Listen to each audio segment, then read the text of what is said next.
မှာအမြတ်တော်ကုသိုလ်ရှာပါအသက်ကဲဖို့အတွက်တွေးလူပါလူမီတို့တွေးနဲ့အသက်ပေါင်းများစွာရှင်သန်နိုင်ခြင်းမှာထူးတဲ့ကိုယ်ရည်တစ်ခုပါတင်သွေးဖြစ်ပါခဲ့ပါ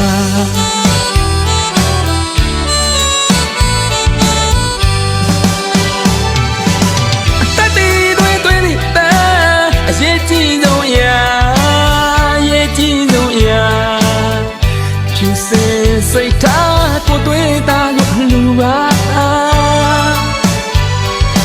တမိုးရှိတဲ့တူတဲ့ကုသိုလ်ဘဝဆက်ဆက်မျိုးကြီးကတင်သွေးဖြစ်ပါခဲ့ပါအသက်တွေးတွေးနေအသက်အရေးကြီးဆုံးအရာ